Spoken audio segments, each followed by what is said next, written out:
More about coming up.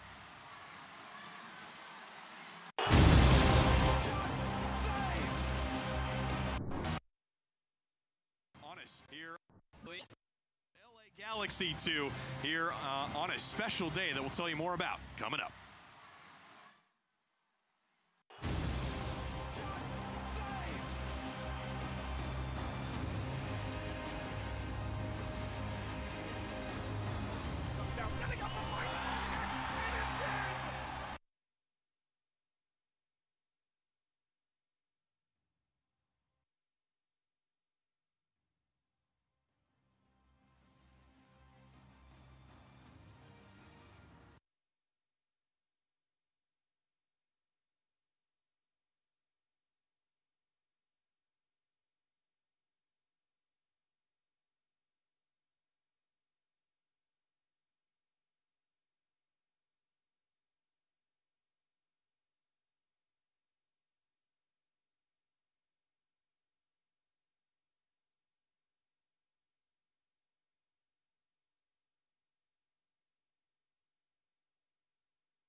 And welcome to Portland, Oregon, also known as Soccer City, USA, for a special way to kick off the weekend, a matinee edition of USL Soccer between Portland Timbers 2 and LA Galaxy 2. And welcome to the broadcast booth high above the field here at Providence Park, alongside two-time MLS Cup champion and former Portland Timber Nat Borchers. I'm Fletcher Johnson.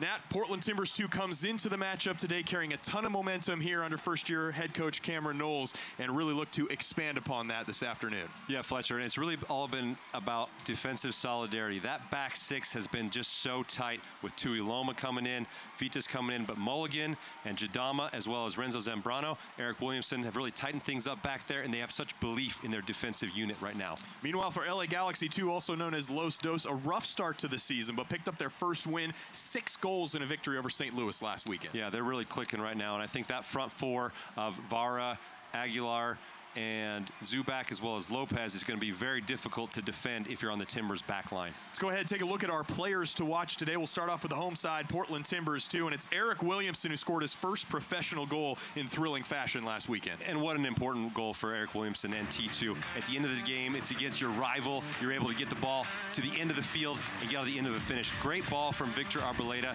Eric Williamson sprints the length of the field. Look at Arboleda just making that challenge at the end of the game, finding the back of the net for this team. What a celebration this was for T2. Yeah, avenged an earlier loss to Sounders 2 this year.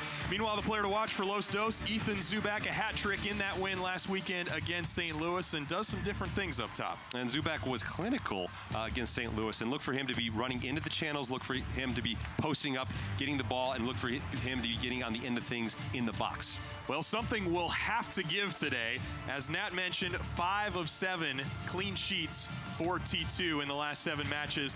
10 goals in the last 3 matches for LA Galaxy 2, so we should be in for an entertaining matchup of a couple different styles here this morning into the afternoon. All right, we'll come back with kickoff and starting lineups and more here from a special matinee edition of USL Soccer between Portland Timbers 2 and Los Dos LA Galaxy 2 here on a special day that we'll tell you more about coming up.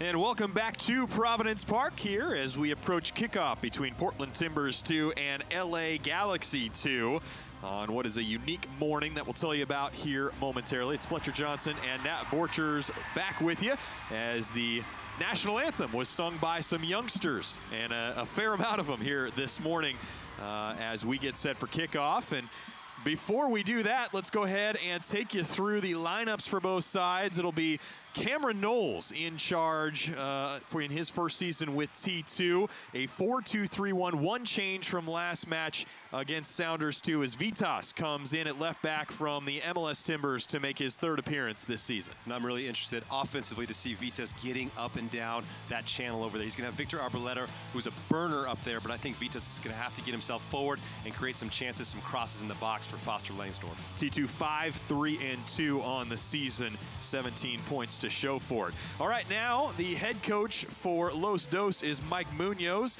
He is in his 2nd season as he was hired as head coach on January 12th of 2017 after Kurt Anolfo was promoted to Galaxy manager at that point. He also puts out what appears to be a 4-2-3-1, 5 changes from the 11 that beat St. Louis 6-3 a week ago. Eric Lopez in goal, and John Requejo in his first year with Los Dos will play that left back position. Signed with Club Tijuana as a youngster, 18 years old, was the top prospect in the United States back in 2014.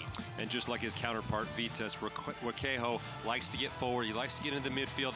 You can find him in a lot of different spaces. He can pop up offensively. Look for him to be a guy that T2 is going to have to be aware of as he moves forward into the game. Well, we mentioned it's a unique setup here at Providence Park today. It's Providence Health and Fitness Day. So a bunch of youngsters out at the park here getting to participate in outside of school activities during the school day. So there's never anything wrong with that. I remember field trips. I don't know if I had any quite as cool as this, though, Nat. I've never been able to go on a field trip to a stadium like this and enjoy this kind of an atmosphere. This seems like so much fun for kids to be able to come here and enjoy it. Yeah, just a great opportunity to get out. We're approaching the end of the school year here in Oregon, so a great opportunity for the kids to take in a little bit of soccer here on Providence Health and Fitness Day at Providence Park. There, as you look at Victor Arboleda, certainly one of the speedy players that creates a lot of matchup problems for every opponent T2 faces. Jack Barmby there, another player who is in from the MLS Timbers, the Harlow, England native. And Foster Langsdorff there. Mike Hohenholz is our referee, and we are waiting his whistle to start the action. And it's blown, and we are underway from Providence Park, Portland Timbers 2 and Los Dos LA Galaxy 2 here on a Friday morning. Great way to start the weekend. A pleasure to have you with us here on ESPN+. As mentioned, Timbers 2, 5-3-2 so far this year on 17 points.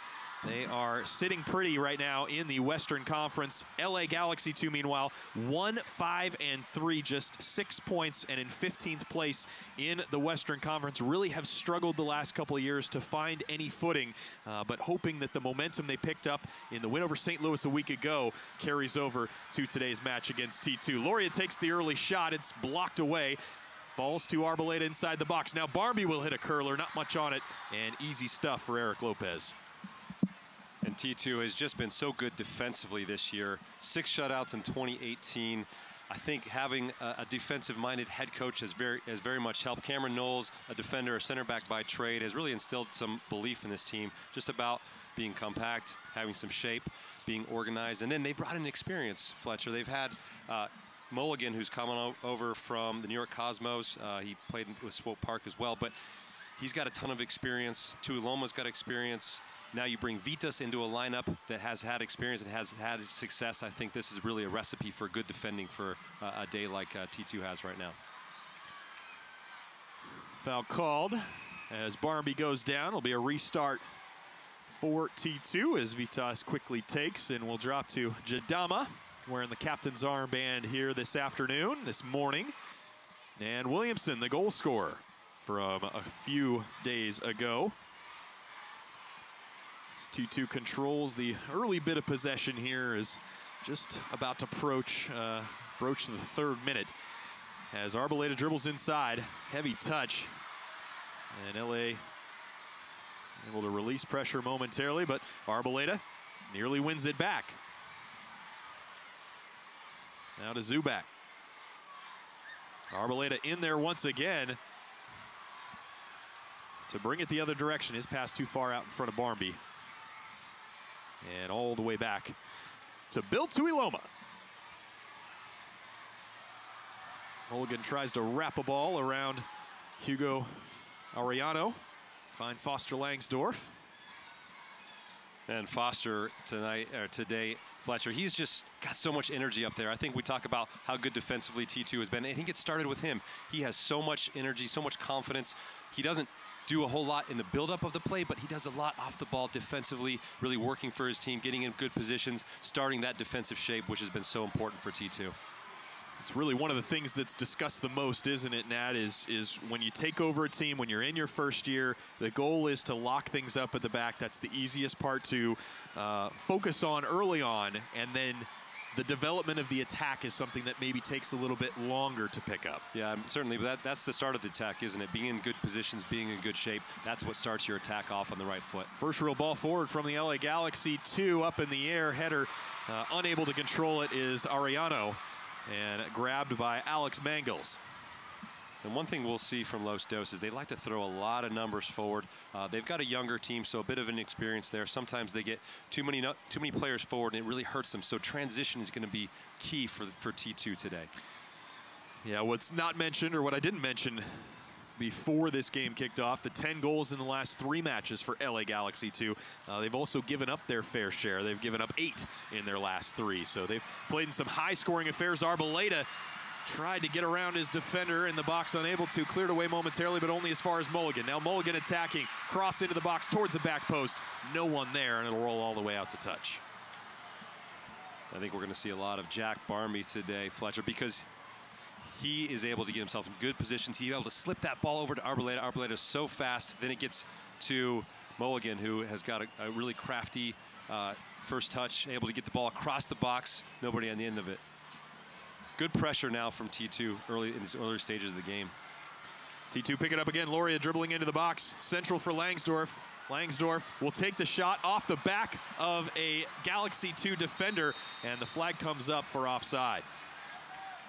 So some sustained pressure from T2, creating some opportunities here early. We'll get a good look from the end zone camera here. Loria just getting into the box. Langsdorf tries for the shot. It's a deflection. Falls to Loria, who's in an offsides position. Again, good pressure from T2. Frank Lopez brings the ball forward, takes a shot from 35. Mangles was diving for it, took a deflection, and it'll be out for Galaxy 2's first corner kick of the morning. And from one end to the other, you see here Lopez getting on the ball, showing he's got some composure, getting a shot off, deflection for a corner kick. But you have to be wary if you're T2 because that counterattack is going to be on. There's a lot of mobility in the front four for Los Dos. Fair to say that this has been one of the trouble spots for T2 this season. Set piece opportunities for the opponent. We'll see what Los Dos can put together here. Ball in towards the central part of the box. Header up and won by LA Galaxy 2. Cleared off the line by Eric Williamson. Zubak defended by Mulligan. Zubak goes down. Hohenholz, our center referee, does not blow his whistle. A chance for T2 to attack the other direction. Foul called this time, and that one's on Jean Angola. And T2 will get the restart in the center circle. We get to see our first save from Mangles here. It's a good ball in from Los Dos. Ball gets knocked around the box. Williamson is able to get on the end of that. Actually, it was Williamson with the clearance. Long switch by Williamson over to Vitas, who controls and keeps in play. Goes quickly for Arboleda Central, running at the corner of the 18. He's beaten to the ball and cleared away back to midfield. And this left side for T2, we're going to see a lot of offense, I think, from that side, because with Vitas wanting to get forward, Arboleda wanting to get forward, there's going to be a ton of opportunity for those two to combine and create chances for T2. As we mentioned, Portland in a great run of form as of late. Played their first 5 matches of the season on the road, came home for 3, got 2 wins out of the 3. They would argue should have had 3, but a bad second half against Reno doomed them. They ended up losing that match after giving up a pair of goals in the second half. They go out on the road, earn a draw against St. Louis, and then a late winner from Eric Williamson against Sounders 2 last weekend. T2 doing well here early in the year. It was a struggle a season ago as Barmby plays out for Vitas. Vitas rolls it over once, headed away by Angola.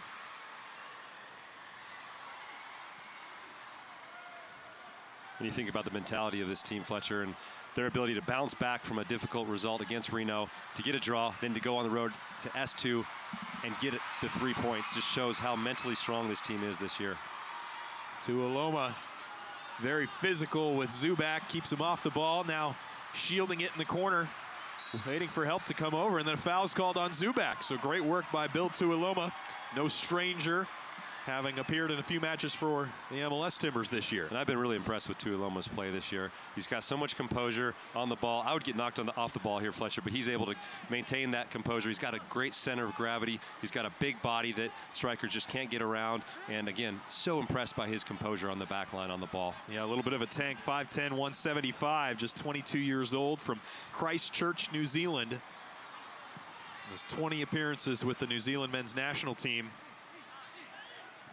And that's eye-popping if you think about it. 20 appearances with the national team, and he's, you know, it's surprising to see how well he's done at this level. It shouldn't be that surprising because he has so much experience internationally. He's played against Cristiano Ronaldo, for gosh sakes. he knows how to play in big games against big players. Bad clearance by Mangles gives Los Dos an opportunity here, top of the box. Apia outside to Requejo. His cross comes in, nobody making the run, and Mangles off his line to pick it up. Yeah, again, and Requejo is going to be one of the danger men. His ability to get forward, he's got some very good service. He knows how to combine with the midfield players, and he's going to have to be a guy that T2 is going to be wary about in this game.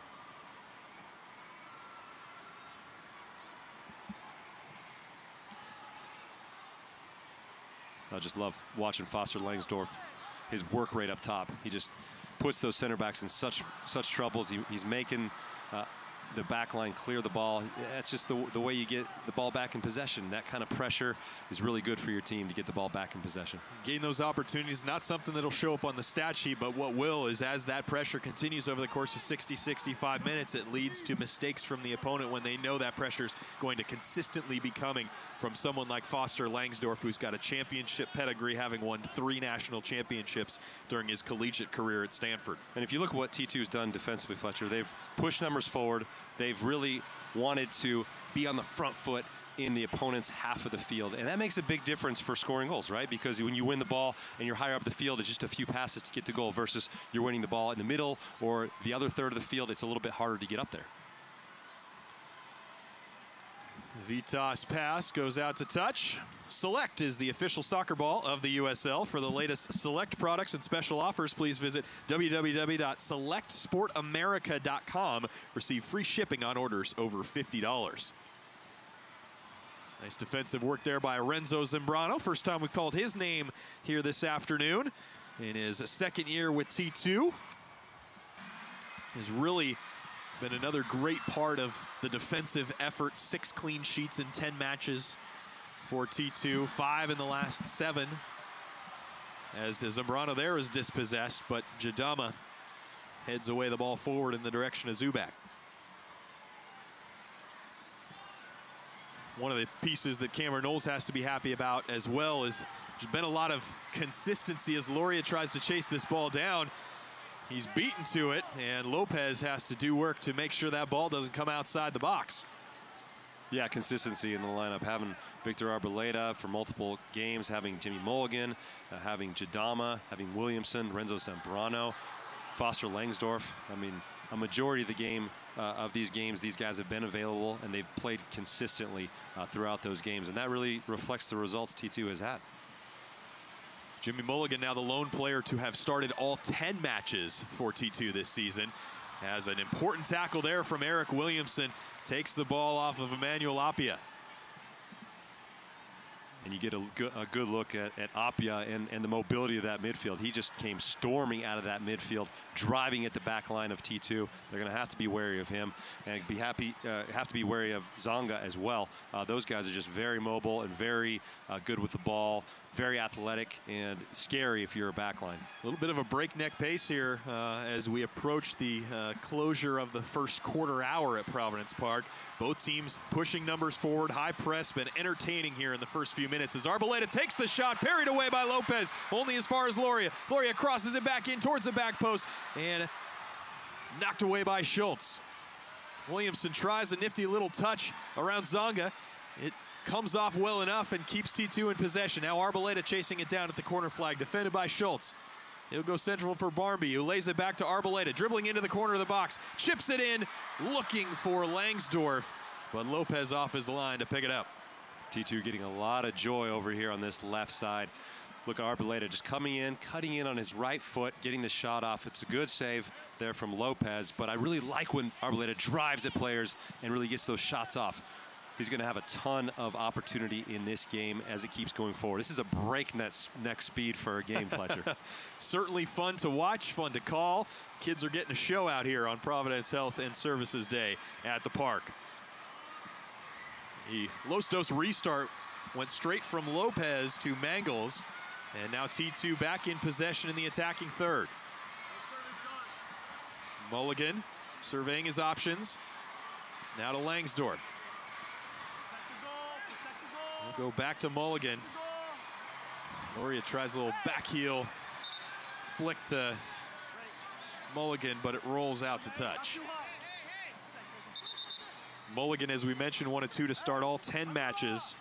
Made 48 starts with the New York Cosmos from 2014 to 2017.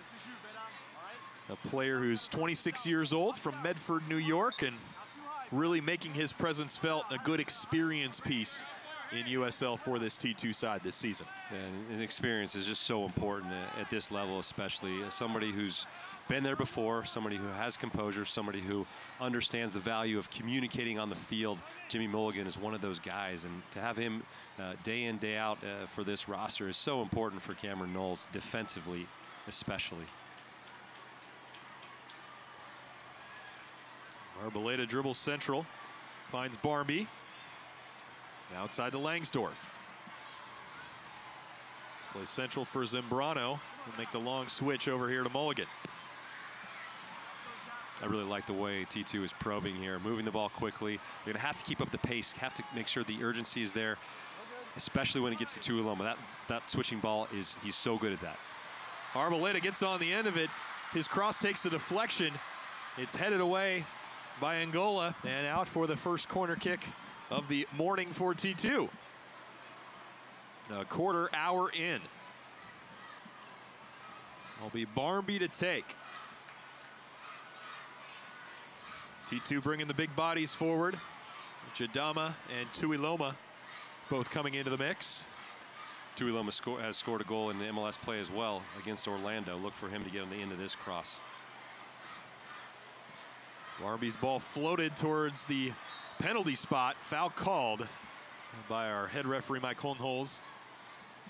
And Los Dos with a restart. And Jack Barmby just putting this ball up in the air for Jadama to get in there.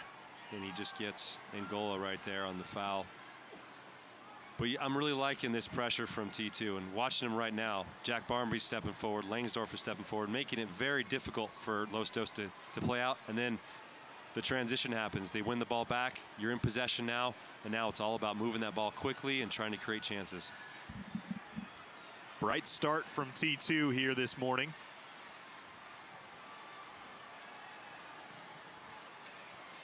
As they cycle the ball around.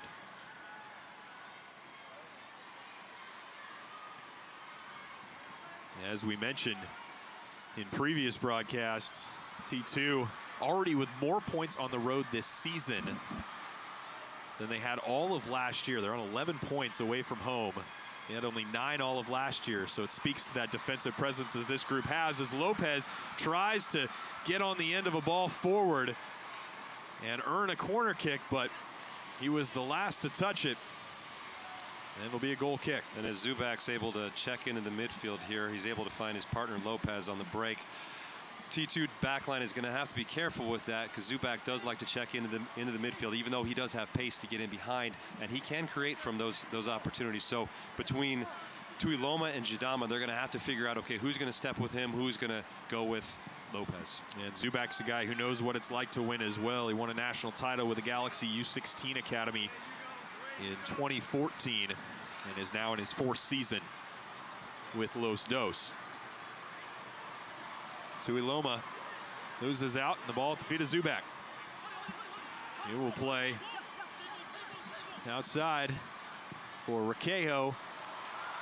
That's a fiery cross, but straight at Mangles.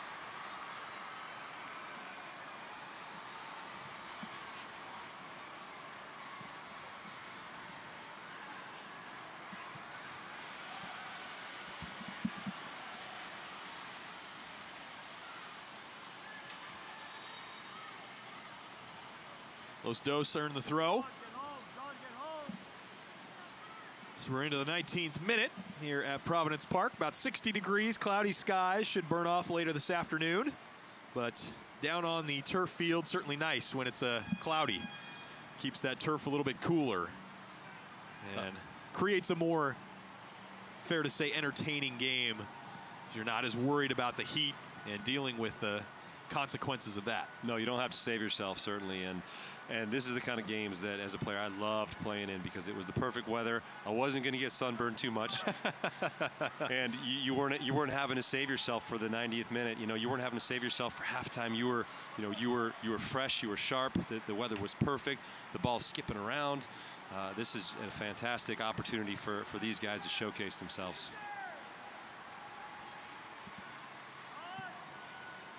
Barmby with a long switch to Mulligan, who controls well on his first touch off the right boot.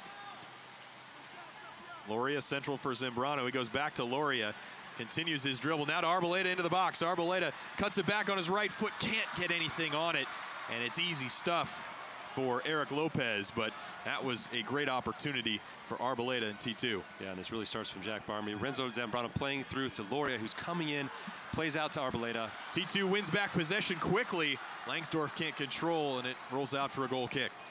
If you look at what Jack Barmby has been doing it's impressive to see his movement, to see the kind of gaps he's getting into behind the midfield, in front of the midfield for Los Dos, and he's creating a lot of problems because he's able to hit some switching balls. He's able to get that block of 4 and 4 for Los Dos moving, and it's creating a ton of problems because every time they shift, they lose a lot of space, and there's a ton of space then on the wings for the likes of Arboleda and Loria. Barmby came over in 2016 on loan with the MLS Timbers.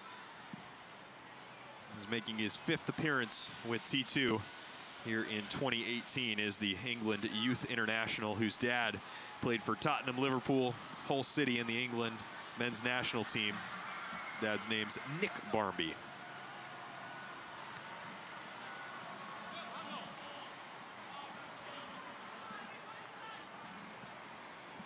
Arellano to Angola and out wide to Schultz. Schultz, the 22-year-old, might be a familiar face to some as he spent 2017 with the Timbers U23s, making 10 appearances. As Apia tries the ball forward for Lopez, but well out in front of him. And it seems as though here over the last 5 or 10 minutes, Nat, Los Dos has gone with a more direct approach, trying to play balls over the top and outpace the T2 back line. Yeah, certainly, and that's you know, a sign of T2.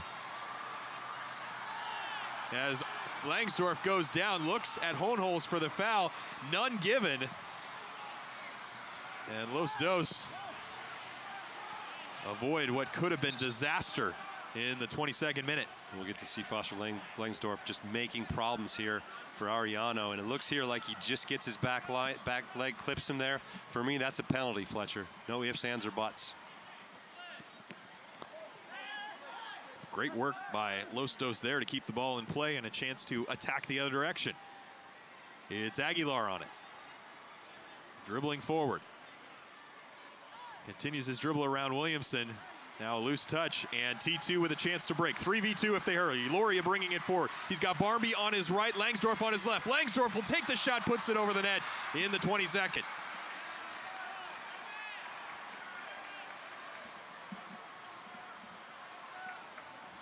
Just shows how quickly T2 can counterattack here. Yeah, and if you look at Loria, just driving at that back line, dishes it to Langsdorff here. And if it's on his favored right foot, I think he gets that one on goal. Unfortunately puts it over, but the breakout from T2 is going to be on as Los Dos continues to put numbers forward. That's what they like to do. Los Dos will look like, instead of trying to play this out of the back, just put it out towards midfield. That's what Mike Munoz, the head coach, was signaling his goalkeeper Eric Lopez to do. Barmby can't control off his chest. Now Loria goes down, loses out to Zonga. Zonga, ball forward, over the top for Lopez. Lopez able to get on the end of it. Tuiloma chasing from behind. Tuiloma takes down Lopez, no foul called. And Lopez is not happy as he felt Tuiloma took him down, and it should be a penalty kick. I think Hohenholz is evening things up here by not making this call here. Lopez gets the better of Tuiloma. Tuiloma comes in behind. And for me, that's a penalty as well. So we got 2 no calls here, Fletcher, and I think it's the right no calls, I guess, for the second one, because you didn't call the first one. There's consistency. However, we'd like to see goals as well. Yes. Nothing wrong with goals, but definitely if you're looking for fair officiating, I think it's fair that neither of those, if you're not going to call one, you can't call the other one. As here comes Loria, quick ball in. Central finds Barmby. He lays it off for Zambrano, takes the shot, and rises up over Lopez's net. We've seen Zambrano strike from there before, Nat. Not quite his best effort, but always dangerous. Certainly, and one of these things is going to find the upper corner of the net one of these days, I think. And look at Zambrano just getting over, just getting under it too much, but Barmby providing the assist there on that pass. And I've been really impressed with Barmby and his positions on the field, providing a lot of service and a lot of passing lanes for T2.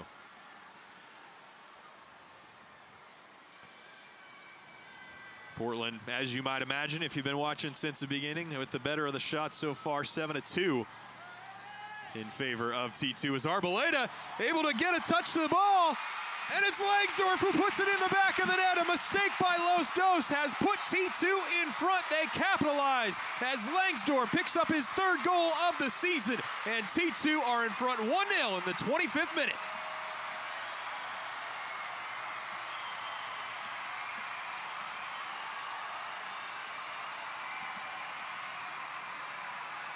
And I don't think Schultz has any idea of Arboleta's speed here as this Tuiloma cross gets hit over here. He's just trying to play him back to his goalkeeper. Doesn't play it back hard enough. Foster Langsdorff gets in on the end of it. But what a heads-up play from Arboleta. Sees that goalkeeper's coming off the line, and for Foster Langsdorff, that's such a deserved goal. He's been fighting all game long. He's been pestering that back line. That's the kind of goal that a goal scorer like that is going to score every single time.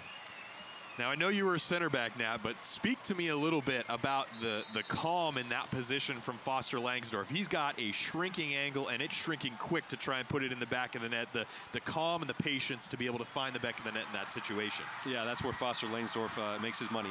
And those situations like that, he's got to be up for. He's got to be ready. As hard as he's working off the ball, those are the moments where, as a striker, you have to finish. And he did an excellent job of making sure that ball's in the back of the net. So T2 now plays from in front. Williamson wins it off Zubak to Arboleta and back to Vitas. And let's be honest, they deserve that goal. T2 has been the better team. They've put the pressure on Los Dos. They've created the better of the chances, certainly. There was a no call, obviously, on both sides for the penalties, but that's the kind of work rate goal we're going to expect to see from Foster Langsdorff and from Victor Arboleta. Here comes Apia forward. He falls down. And Williamson easily gets the ball to Arboleta. 4v4 if T2 hurry. Arboleta's got Barmby, Langsdorff, and Loria with him. His pass into the middle for Barmby is cut away. Now Los Dos brings it forward. Zambrano went down as Angola took him out. Takes the shot, not much on it. And Mangles easily picks it up. Hohenholz has blown his whistle. And we'll come back to check on Zambrano, or make that Williamson, it looks like, rather, who was the player who was taken down. Not quite sure what happened. We'll get another look. And it looks like he just comes in there in late on that challenge, gets on the worst end of that one as Angola is trying to play that ball. Just looks like he clips his ankles there. But as this game opens up, there's going to be a lot of situations like that, a lot of 50-50s. This is going to favor T2. You'd have to think, with Los Dos throwing numbers forward, transition moments, the speed that T2 has going forward with Arboleta and Loria, it's got to favor them. Arellano was taken down as he went up for the challenge with Langsdorff. Quickly back to his feet. The ball now with Arboleta. And back to this poking, prodding approach that we saw the first 5 to 10 minutes from T2. Williamson's ball, thought Vitas was making the run down that far side, but he was not. And it rolls out to touch. If I'm Cameron Knowles, I want my team to continue this pressure. I don't want to drop off and get into a shape. I want them to continue to push for that next goal, continue to pester that back line, continue to be in possession, and continue to have urgency to score that next goal.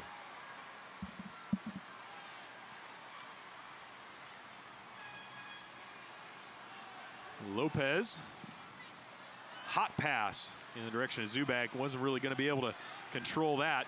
Tuiloma comes over to win back possession for T2.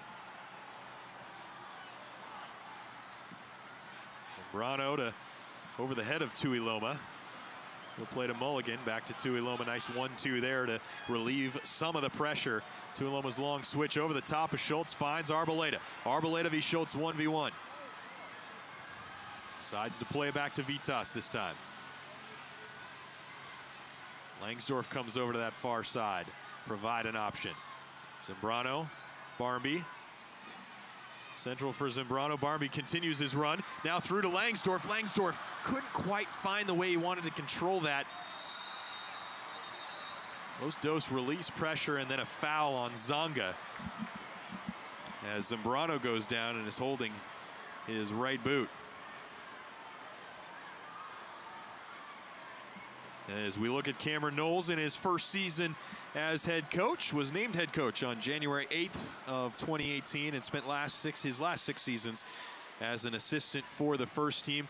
Good player in his day, played for the USL version of Portland Timbers, 2007 to 2010, suffered a serious leg injury in August of 2009 and worked his way all the way back to come back, and ironically enough, played for the team in which he injured his leg in that city. Played for Montreal after he came back from injury, and that was where he had originally suffered that gruesome leg injury, and comes back and really has developed a rapport in coaching and really getting his feet on the ground with this T2 job, and he's happy to be assisted by Andrew Greger and Aiden Brown. Barmby's ball in, headed away by Ariano. Then you'd have to think that under the tutelage of Caleb Porter, he's learned a lot, certainly. A guy with that pedigree, he had plenty of time to learn from him. Flag was up for offside on Langsdorff. And you talk about the dynamic between himself and Greger and Aiden Brown, all those guys, very good friends on and off the field. And the comment he made to us was that they can give each other feedback without fear of reprisal. They can be honest with each other because they are friends. They can say, okay, maybe this wasn't the right decision, and be honest about it, whereas a lot of times it doesn't really work with that dynamic between a head coach and the assistant coaches.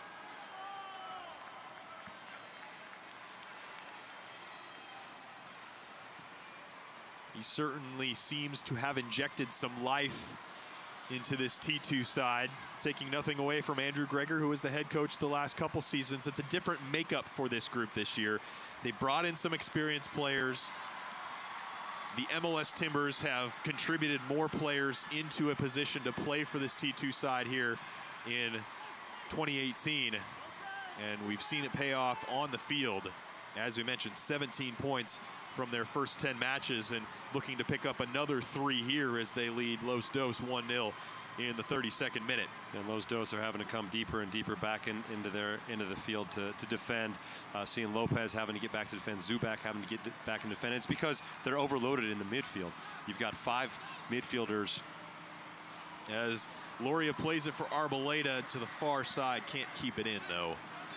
Yeah, it's a 5 against 4 there in the midfield, with T2 having the upper hand and Lopez is having to come back and help. If I'm Mike Munoz, I'm looking to make a sub at halftime potentially and mix up this dynamic, get another midfielder in there to create and to have possession and to defend, because it's just a little bit too much for Los Dos right now. Well, if you missed it a couple days ago, get a player's perspective of all the action around the USL every Wednesday as the Tampa Bay Rowdies' Jack Blake hosts the Blakedown on the USL YouTube channel. Again, another ball goes calling from Los Dos. They seem to be continuing to search for ideas. Look lively in the first 10 to 15 minutes, Nat, but really especially since T2 scored the goal, as you mentioned, have been having to drop farther and farther back to try and just win the ball back, though they're putting in some high pressure here that wins them back possession. Yeah, and that's what happens. Goals change games, and you get that first goal, especially if you're the home team, it takes just a little bit of life out of the away team, and then they've got to push a little bit harder. They got to fight a little bit more to get back into the game, and if you can get that next goal, it sets you up for those 3 points.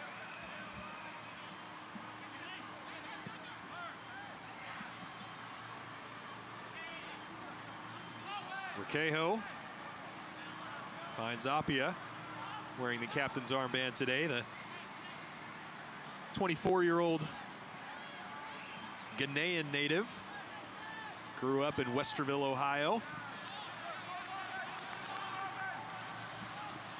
As Los Dos with their first bit of extended build-up here this morning.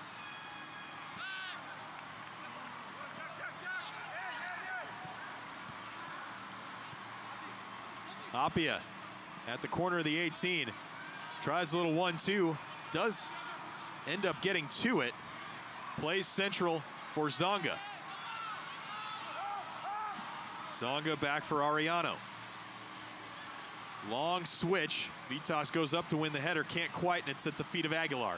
He's defended by Vitas, and Arboleda earns a corner kick, the second of the afternoon for Los Dos. And you can still see the commitment from T2 in terms of defending, getting numbers around the box, making sure they have their shape, making sure the ball goes wide, trying to defend the top of the box, trying to defend those areas where Los Dos can be dangerous.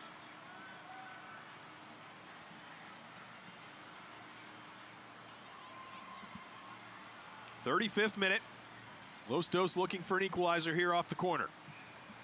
Ball floated in, punched away by Mangles. Headed back in. And now T2 with a chance to break. Arboleda will use that pace. He's got Barmby and Langsdorff with him. Plays central for Barmby, whose first touch is a bit heavy, lets him down. And T2 will play back to Mangles. Mangles making his third start for T2 this season. Distribution has been good, as he hasn't been pressed into too much action here early on. Now with Vytas. Vytas, the Lithuanian national teamer. Barmby, Langsdorff was making a diagonal run. If he could have got him the ball, it would have been dangerous. Now Schultz fouls Arboleda. Restart for T2, 40 yards from goal. It's been impressive to see T2 and the recovery after losing the ball here. As you look, you'll see Victor Arboleda, after Barmby gives the ball away, he's coming in, getting on the end of that one, getting the foul, getting possession back in his team's favor. The restart came quick and out to touch here on the near side off a Los Dos player.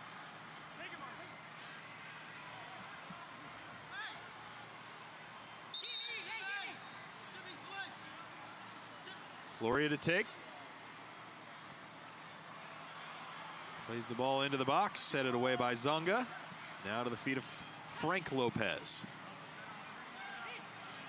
Cleared away only as far as Tuiloma. It's a nice touch to control and get it to Zambrano. Now Jadama. Jadama pressured by Lopez. Back to Tuiloma. Ball forward for Langsdorff. And Angola shepherds it to Lopez.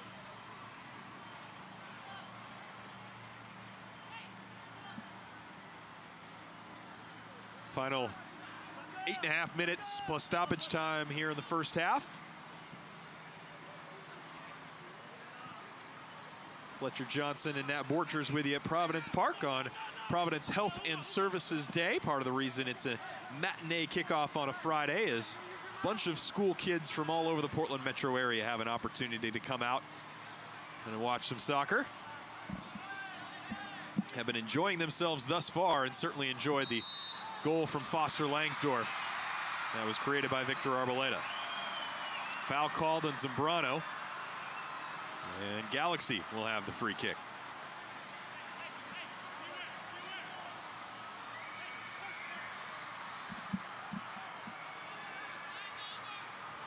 T2's going to have to be careful here, Fletcher. These are very important opportunities for the away team to get on the board, and you can't switch off here. It's so important to pick up your marks, to mark the space, and get rid of this ball as it comes in. Urquejo steps over it. Apia will strike it. Way too much on it. Nowhere near net, and no one making that back post run for Los Dos. Another chance goes calling for the visitors.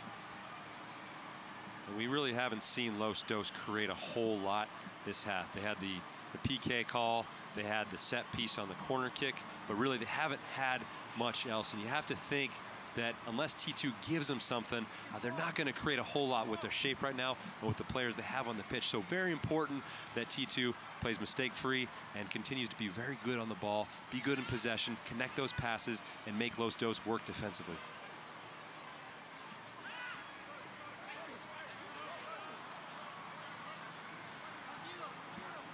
Loria goes central for Williamson. The long switch to Vytas. He'll pick it up, bring it further forward.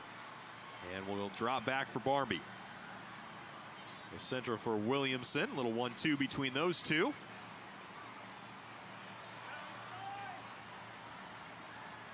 T2 happy to chew up a bit of clock after spending a fair amount of time defending over the last 3 to 5 minutes.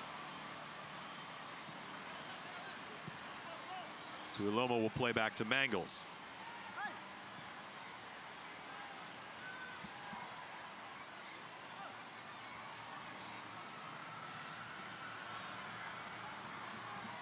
So first of 2 matches between these two teams this season. LA Galaxy 2 will host the return leg of this adventure, if you will, on July 28th.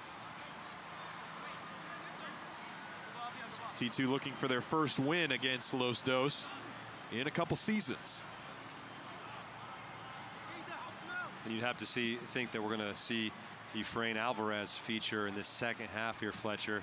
He scored a hat trick against St. Louis and was really a dangerous player for Los Dos in their 6-goal breakout. I think that if you're looking to make changes and get some more creativity, if you're Mike Munoz, that's the kind of sub you want to make. As we cross into the 41st minute, a reminder, the USL's official Twitter feed keeps you up to date with news, live game updates, and highlights from around the league 24/7. Follow at USL on Twitter. Mulligan keeps the ball in play, cuts it back under the pressure of Requeijo. It's those kinds of balls, those switching balls from Zambrano, from Tuiloma that have really unlocked that defense for Los Dos, because once you get the ball, once you get that block sliding from side to side, there's just a ton of space on those wings for Mulligan to attack, certainly for Arboleda to attack. And that's the side you want to keep going down to, is Arboleda's side. Keep attacking that side. He's definitely got Schultz in his back pocket right now, and there's an opportunity to create more goals. Williamson fouls Lopez.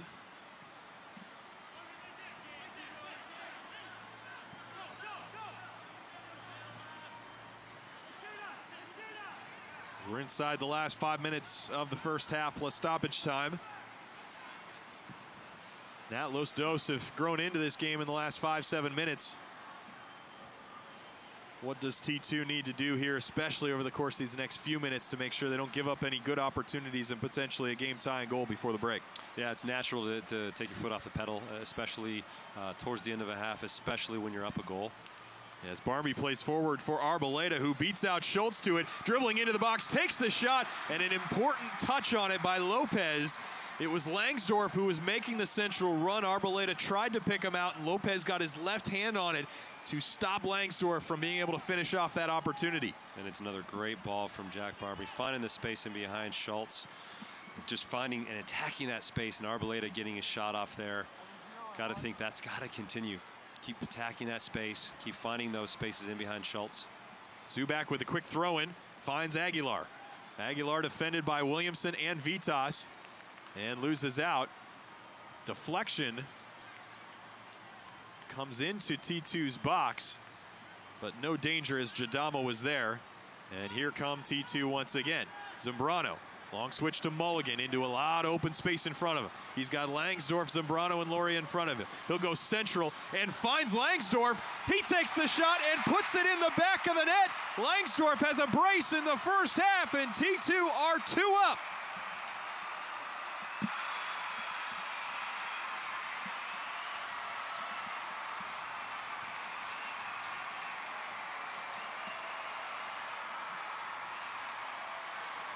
What a goal in transition this was. Starts from Jadama with a clearance, gets all the way to Williamson, who shows composure to play out of the back. Barmby finds a little pass to Williamson, who gets it back, who combines with Zambrano, who switches the field all the way to Mulligan. Mulligan takes the space, and look at this beautiful cross in there. Nobody from Los Dos. That's a mistake. Langsdorff on the end of it, 2-0 to T2. Angola had a chance to clear. It was an awkward angle, but one he should have done a lot better with. But Langsdorff pounces. And if I'm Cameron Knowles, I've got goosebumps right now. That breakout was first class. Just to see the movement, to see the quality of the passing, the distribution, the decisions. Excellent work from T2 to get that next goal, which they have deserved to get. They needed to get that one. 44th minute, ball comes in from that far side, as it was Aguilar who sent it in, and Mangles quickly off his line to make sure he picked it up in front of a couple Los Dos attackers. Now, if you're T2, you got to be calm on the ball. Make sure you see this half out. Don't give Los Dos anything to go into the locker room happy about. No need to go forward for another goal. Just keep possession. Keep them sliding. Be smart on the ball.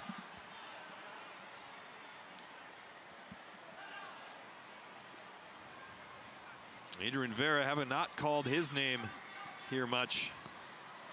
He tries to find his teammate.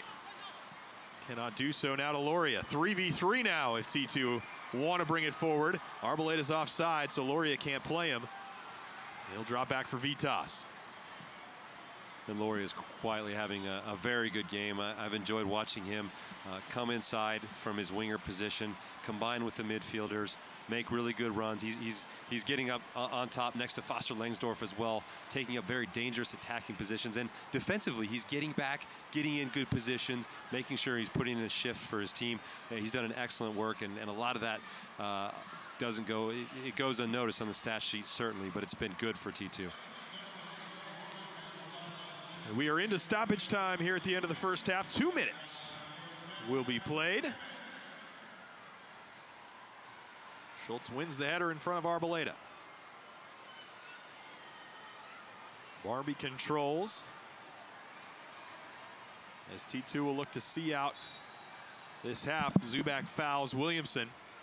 Maybe one of those moments right there, Nat, where Williamson, a youngster, not a chance he needs to take.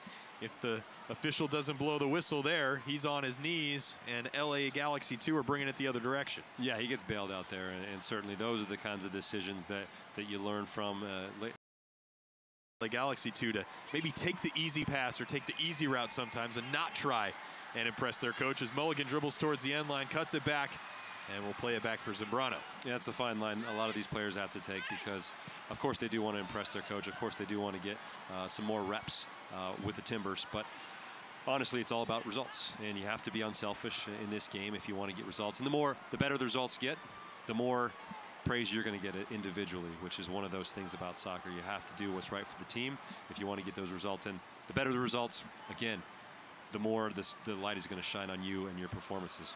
Nearly through the 2 minutes of added time here at the end of the first half. T2 have done a wonderful job seeing out these last couple minutes. You can see the body language on Los Dos. Disappointed. Zubak there motioning at Vera, wanted him to come up, press higher to try and win that ball back.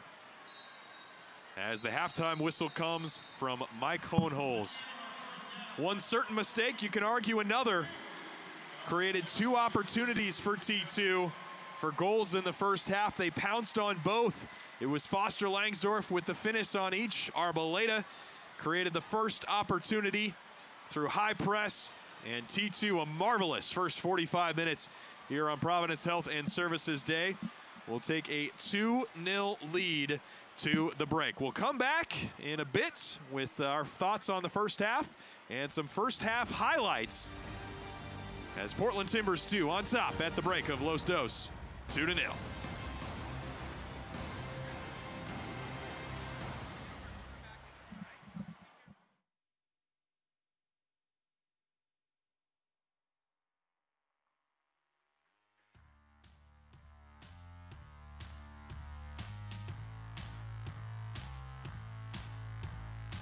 A couple of moves inside the area.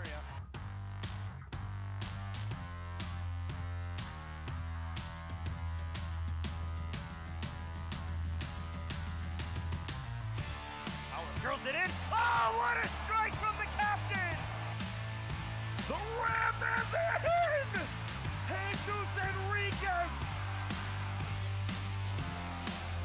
Drogba blast! And what a world-class goal that is from Didier Drogba!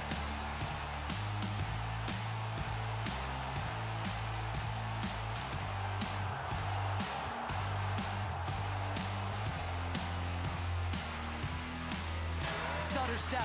Cavalluzzo! Saved by Meisel!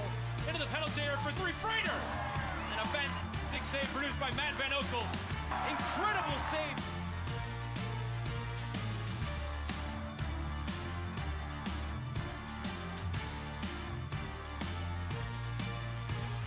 Kelly from distance. And Meisel, excellent work.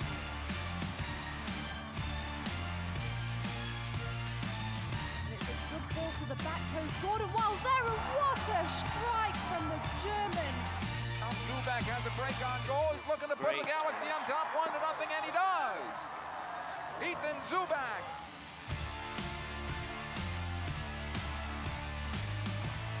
Looking to cross, does, low cross, punched away. Takes a shot, now battle in the box, shot it in!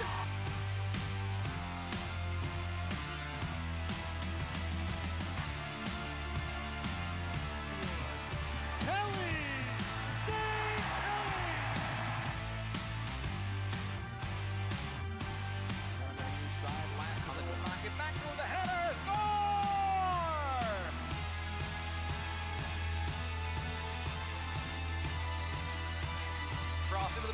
Williamson.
A look at the waterfront here in downtown Portland as we are back at halftime. Portland Timbers 2 on top 2-0 over Los Dos thanks to a first half brace from Foster Langsdorf. And welcome into the broadcast booth once again here at Providence Park. Fletcher Johnson, Nat Borchers with you. Nat, 45 minutes in the books, dominating first half from T2. Yeah, it was all T2 this half, Fletcher. They were dominant on the ball. They defensively looked organized. They pressured in Los Dos' half. Los Dos had no answers for the questions that T2 was asking, especially along that left-hand side with Victor Arboleda. You'll certainly get that flavor as we show you our first half highlights, and we'll start off in the 13th minute. And Victor Arboleda, who was a busy man in the first half. He certainly was. And Jack Barmley providing some nice service in the middle of the field. He was moving around a lot, creating a lot of problems there for Los Dos, and that was just a sign of things to come as this half moves forward. We move forward, and it was to the 25th minute in the first goal of the afternoon. And it comes off a nothing ball, really. It's a mishit from Tui Loma, but it finds Arboleda, who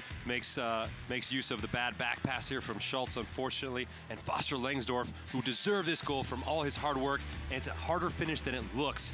Really no angle, and he's over there celebrating in the corner. Yeah, no doubt about it. The kids would love that one. And we move to the 42nd minute. It was Jack Barmby, another player who got involved plenty. Again, Barmby providing the service here for Arboleda on the break. And Arboleda not finding that far corner. Great save there from Lopez, the goalkeeper. And then this play right here, so much fun to watch. The build up here, finding Barmby, Williamson, the 1-2, finding Zambrano, getting the switch over there to Mulligan's side. Mulligan driving at the space. Plenty of space now. Hits the service in the box. It's a mistake from Angola, who misses it. Clinical finish from Foster Langsdorf. And again, what a good finish from Foster Langsdorf, finding all sides of the box. He is a box striker, and this is what he does best. It's just getting on the ends of things and providing that finishing touch. Put the L on his forehead after the first goal, and then was picking up the telephone on his second. As you can see, the statistics very much in favor of T2 as well. Over 65% of the possession, 11 shots to just 4 for Los Dos. Yeah, and really the possession number stands out for us. Look at the dominance that T2 has had in this half, just the ability to connect passes, and definitely it's been good passing. It hasn't just been passing them back. They've been switching the ball. They've been providing cutting passes through the middle. The movement's been very good from T2.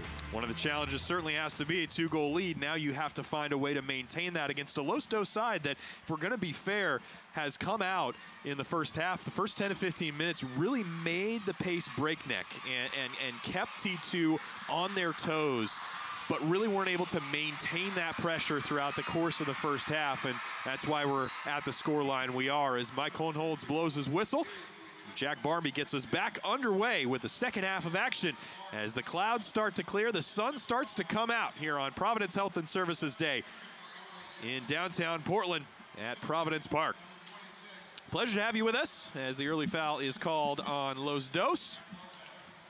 Fletcher Johnson and Nat Borchers here, and one substitution made here at halftime for Los Dos, and no surprise, as it is the youngest ever hat trick scorer in USL history, Efrain Alvarez, who has come onto the field. He scored that hat trick last week against St. Louis, and will try and make an impact from the beginning whistle here in the second half. As a foul is called, Zambrano goes down, and it was Aguilar who fouled him.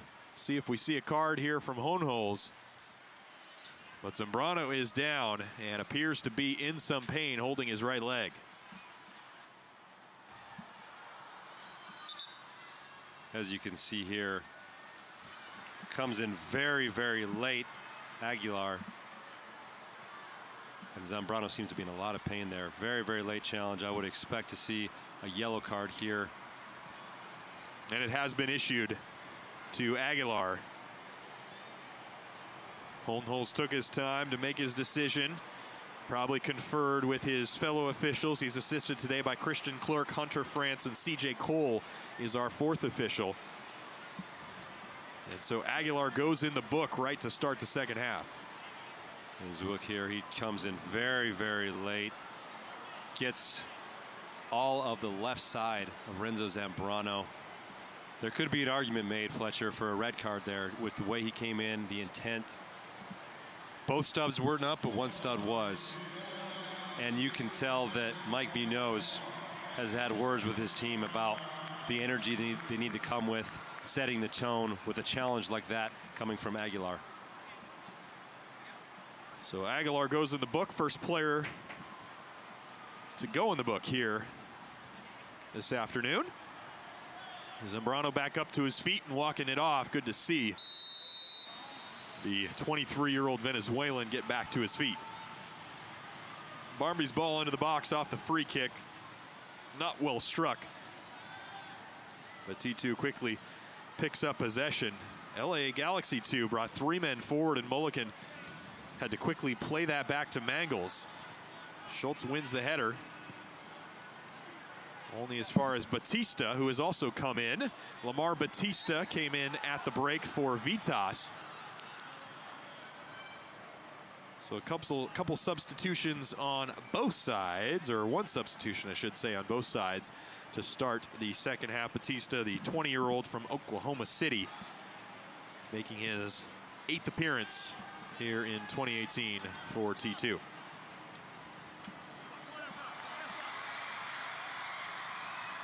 And typically not a surprise to see Vitas come out of the game. Gets 45 minutes with T2.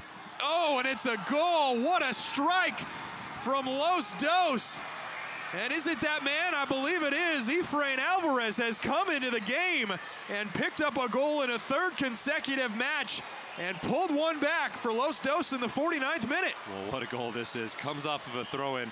He gets the ball back. Top of the box, no angle for Alvarez. What a fantastic finish from the 15-year-old. Look at this technique. He just bends it around Mangles, who has no chance there. There's no pressure on the ball. T2 defenders wondering what just happened. His 5th goal in 5 appearances this season for Los Dos. Alvarez has made this one interesting once again. Barmby able to keep that ball in play, now trying to shield off the defender who falls down. Now Barmby gets back on the end of it. He'll cross it in towards the back stick. Langsdorf goes down, no foul called, and it rolls out to touch. Back and forth action here in the first 5 minutes. Barmby pestering this Los Dos backline there, gets the ball and provides what a fantastic service is. It just strikes it across the box. Langsdorf looks like he goes down.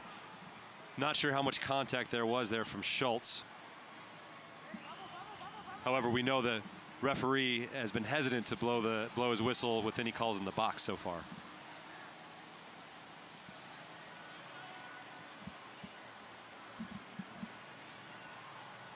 So Los Dos comes out with some energy here to start the second half, just like they did to start the first half, but this time get a goal from it. They have a really interesting 40-plus minutes ahead. Langsdorf to Barmby. Now back to Langsdorf, too far out in front of him. Break was on there for T2, would have been 3v3. And I'm interested to see the reaction from T2 now. You've given up a goal early in the half. It seems like the team that you're playing against has come out with a pep in their step, some energy, some bite. How do you react? Are you going to be able to continue to string passes together, have possession, continue to have that physical dominance in the midfield and pressure high? Or are you going to sit back down in your shape and not make the most of these opportunities? A bit of housekeeping. Alvarez came on. And before we do that, Arboleda wins the ball back, puts it central for T2. Now Barmby tries to get around his defender and put it into the back of the net. Can't do so. Loria tries to shield the ball away, and Los Dos clears back to midfield. Breakneck pace to start the second half. Opportunities on both sides.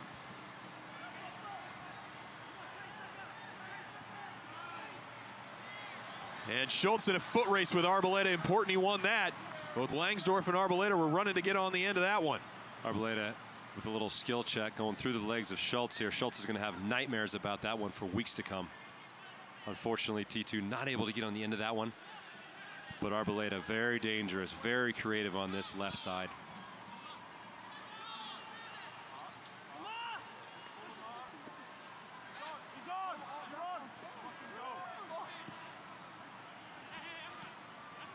Alvarez loves playing against T2. Made his pro debut last season against T2, the youngest to ever play in a USL match back on October 7th of 2017.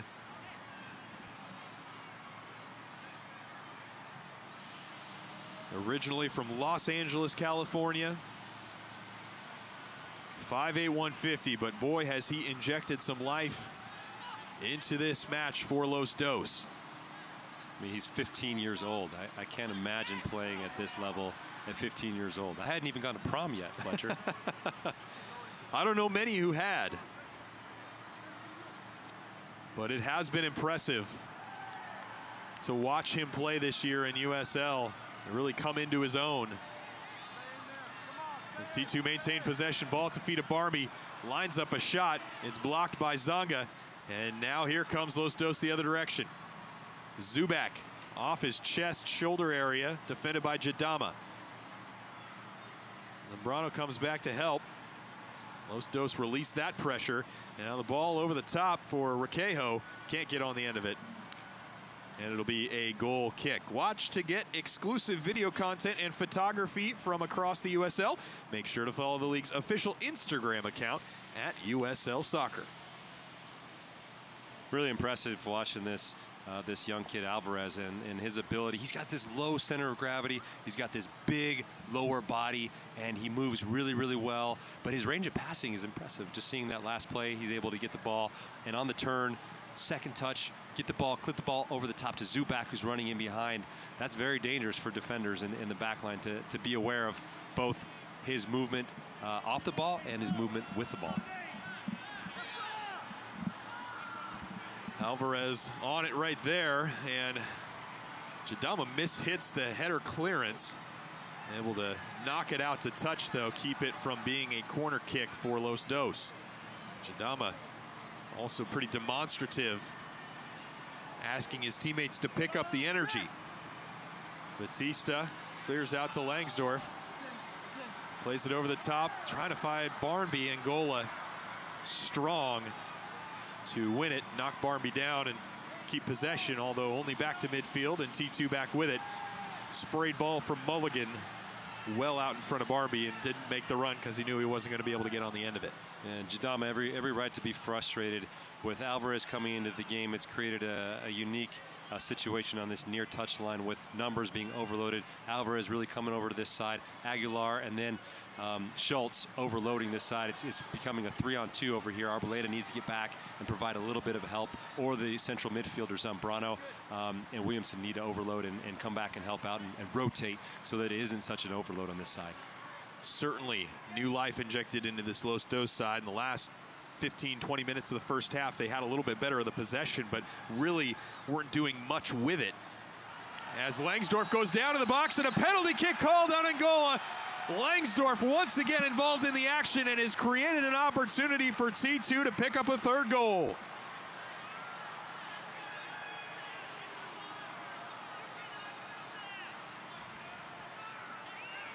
Foster Langsdorff again showing how dangerous he is in behind and in the box. Not a whole lot there for me. That's very, very soft from the referee. It's shoulder to shoulder. Both players are going for the ball. I don't think that's a penalty for me. I think, obviously, the penalty from the first half should get called. Obviously, it does not. But again, Foster Langsdorff, just a pass back there. So difficult to defend against. Always trying for everything. Now he gets his opportunity to get a hat trick. T2 are 2 for 2 on penalty kicks so far this season. Lamar Batista scored back on April 7th against Oklahoma City. Jack Barmby scored against Rio Grande Valley on April 18th. Can Foster Langsdorff make it 3 for 3? Steps, strikes, and scores. T2 back in front by 2.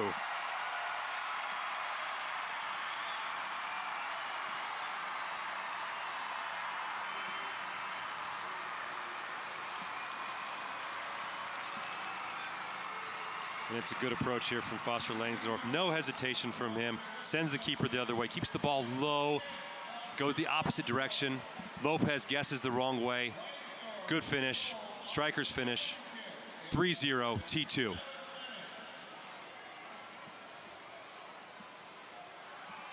And a substitution coming for Los Dos. It will be Adrian Vera coming off, and Jeffrey Achampong coming on, the 21-year-old from Accra, Ghana. Spent 2017 with Veracruz in Liga MX. And was a part of the Right to Dream Academy in his youth in Ghana. So Vera off, Achampong on in the 58th minute. And just when you're thinking Los Dos might have some life in this game, T2 comes out and just steals it with that last penalty. It's a soft penalty. It's probably not a penalty in my book. However, you play balls in behind the back line, get into the box 1v1 with defenders, good things are going to happen. Foul there committed by Marvin Loria, who picks up the first booking of the afternoon for T2. Marvin Loria in the book. Headed away by Tuiloma off the restart. And now at the feet of Zubak. Zubak tries to work himself around Batista, who's able to shield the ball out. Great work there by the youngster to keep Zubak off it and earn a goal kick for his team. And Lamar Batista is a converted center back. He played center back all of last year in that 2017 season. He's done a really good job this year defensively and offensively. I've really enjoyed watching his athleticism, his pace, and even on the ball, he's done a great job of just dinking little balls into the forwards' chests and making some good combination play with the midfield. What's the biggest challenge with that transition from a center back spot to one of those outside back positions? It's athleticism. It's you're on an island instead of having cover, and it's just so difficult for guys like me to do that. But for a guy like him, he's got that athleticism, he's got that pace, he's got the physical attributes, and he's done an excellent job out there on the left side. Efrain Alvarez starts the break again, now at the feet, into the box, takes the shot, and in the back of the net, Aguilar has pulled it back again for Los Dos in the 59th minute. Miguel Aguilar, his first goal of 2018, and we're at 3-2.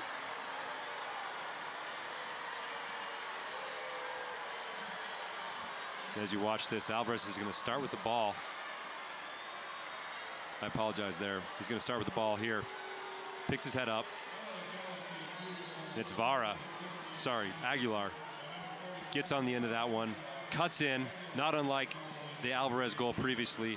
And what a finish. Just finding that far side of the net. Such a great job by Los Dos attacking this left side of the T2 defense and finding opportunities. Arboleda called for the foul.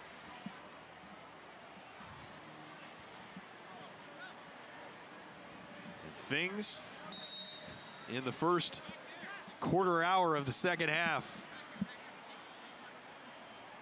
have been nothing short of spectacular on both sides. And I apologize there. I thought for a minute it was Alvarez who had scored. The way he was celebrating, I thought he had gotten his second goal. But Aguilar, what a finish, cutting in from that right-hand side, getting the ball in his left hand on the left foot, and just pounding that ball into the far net. Alvarez, a whipped ball with his left foot, forces the header by Batista out across the end line for a corner kick, the third of the afternoon for Los Dos.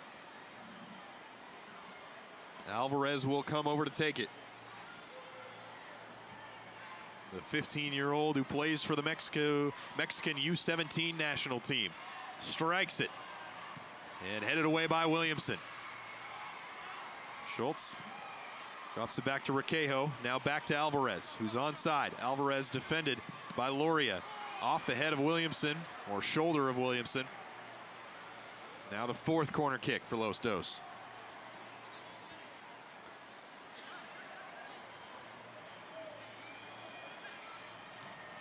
This time towards the back post.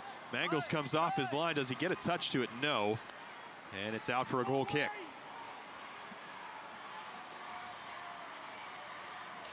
Exciting end-to-end stuff here, really throughout the course of the afternoon, but especially in the last 15 minutes from T2 and Los Dos. And Cameron Knowles certainly isn't liking this end-to-end stuff, even though it's exciting for us as the viewers. And I think for T2, they've got to be smarter defensively. Yeah, you give up goals on the exact same part of the field, 2 goals, only a few minutes apart, and you're thinking, okay, what went wrong?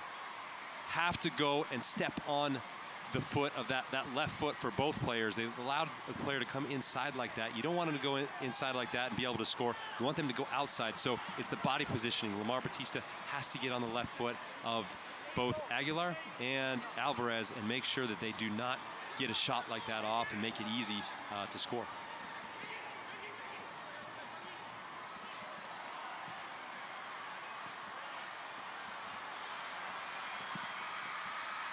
Angola forced to clear away as Arboleda was full bore forward trying to get on the end of that, and would have been 1v1 with the keeper had he been able to get in.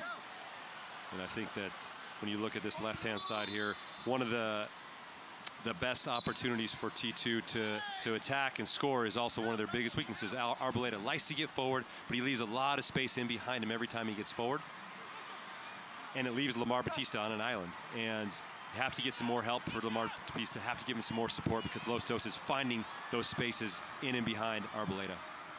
Zambrano tried to play a square ball at the top of the box. Cut away by Angola, who continues his run forward.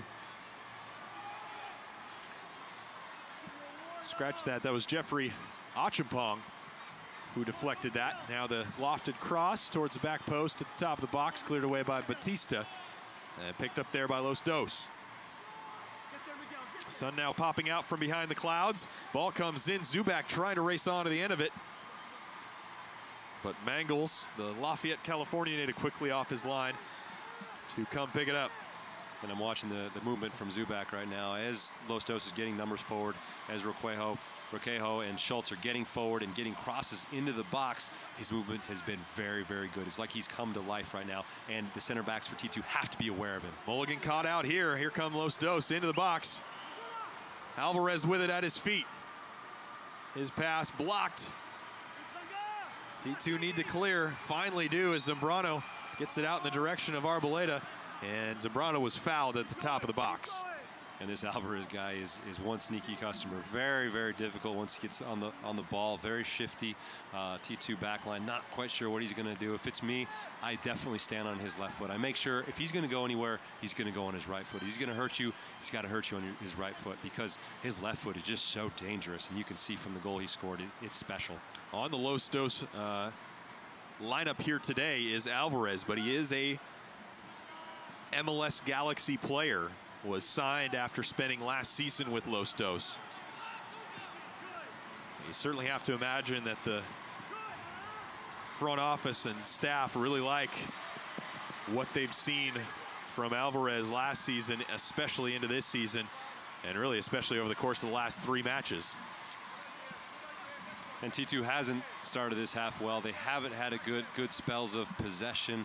They haven't been connecting passes like they were in the first half, and I think Los Dos has rattled them. I think they've done a good job defensively of applying pressure, and it's been difficult for T2 to find those passes, to find those open spaces. But I think as this game continues to go on, the spacing behind is going to be on all day long. Arboleda, Langsdorff, they're going to have to find that space, and it's up to midfield and in the backs to find the space, get the balls over the top, and find those runs. Williamson with the foul. Quick restart taken, and not much to it from Los Dos. It certainly seems like Los Dos have been playing faster here in the first 20 minutes now of the second half. Can that be a product of a player like Efrain Alvarez coming on and having that much of an effect to make the team play what appears to be much faster than maybe they did in the first half? Well, you know, I think it's 2 things, really. It's Mike Munoz. He's come into that first half and said to his team, look, you guys, it wasn't good enough. We have to be better. The passing has to be better. Certainly, the creativity has to be better as well. Here comes Laurie into the corner of the box, takes a shot with the left boot, blocked. And when you talk about creativity, you bring in a guy like Alvarez. He is a creative type of a player. And he has changed this game for Los Dos. He's coming in pockets, he's finding things, he's finding space on the left hand, on the right hand side. Zubak off the post, don't know what happened there. It looked like everyone fell asleep as Achampong hit the ball in. Zubak was unmarked 6 yards from goal and put it off the crossbar. As Langsdorff goes down in the box, loses out to Angola. Bizarre moments here as everyone seemed to fall asleep for T2. Alvarez pressured by Williamson, and the foul called on Williamson. Yeah, if you watch this chance, Zubak does ever so well at taking that off the bounce. To get that ball down, just takes a little touch with the outside of his foot, and it just hits the top of that crossbar right there. Unlucky from him. And then on the other side, it was awesome to see Langsdorff and Angola just going at it. That battle is very fun to watch. Langsdorff never giving up an inch, and neither is Angola. Wow, dangerous ball from Schultz, forces Mangels backwards, and was supposed to be a cross.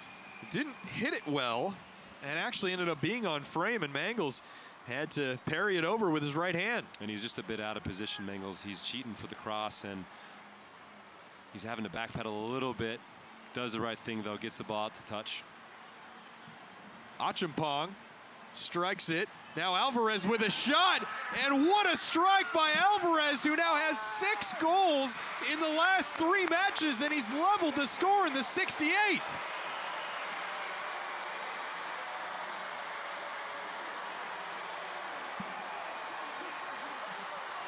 And what a game we have on our hands. It's just a ball just falls to Alvarez. As I'm talking about his left foot, he scores a bomb with his right foot. The ball just falls perfectly for him at the top of the box. Nobody there to pressure from T2. It's a celebration for him, the somersault. 3-3 now the scoreline. What a game we have here. Los Dos now have 13 goals in their last 4 matches. And more specifically, they have 10 goals in their last 3.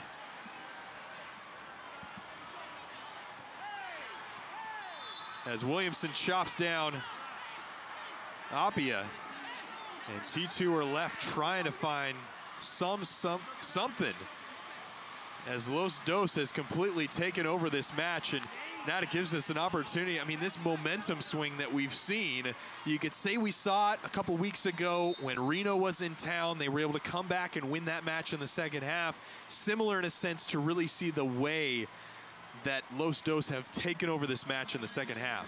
Yeah, and psychologically, T2 does not look like they're in a good place right now. And the way to change that right now is getting back on the ball, doing the things that you were doing before that made you successful, moving the ball quickly. Renzo Zambrano, Eric Williamson, I have not seen them on the ball very often this half. They need to get back on the ball. They need to start controlling play. Arboleda needs to start attacking this left-hand side and making Schultz pay for coming forward and getting chances for Los Dos. Substitute came on for T2 during that stoppage in play. It's Andre Lewis, a 23-year-old from Jamaica, on in place of Jack Barmby, whose night is done after 70 minutes. I don't know. Do we have more goals in this game? It feels like it. Certainly does feel like it, and you would have to imagine that this is a much more defensive-minded substitution for T2, as Lewis is more of a holding midfielder.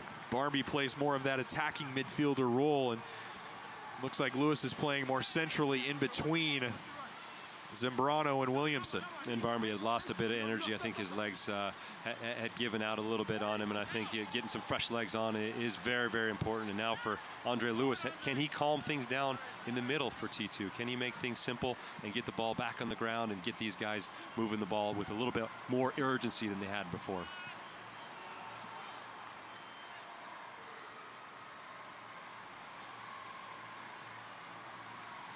Well, it was 2-0 at halftime in favor of T2. We've seen 4 goals in the first 25 minutes of the second half, and certainly appears as if there's more to come.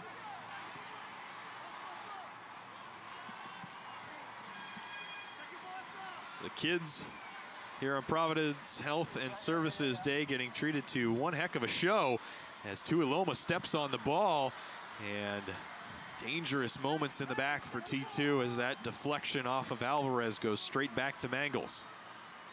It's supposed to be for health purposes. These kids are coming out, health and fitness. I think everybody's heart rates is just through the roof in this half. I know mine is. Well, the kids, it's for a good reason. The coaches, that's a different story. Certainly, and if you're Cameron Knowles, you're certainly thinking, wow, where has this game gone, and how can we get control back? And again, it's that central midfield needs to start getting on the ball and getting control of this game. Urquejo beats out Loria to the ball. Gets it out only as far as midfield, though, where it's picked up by T2. Now Arboleda fouls Aguilar.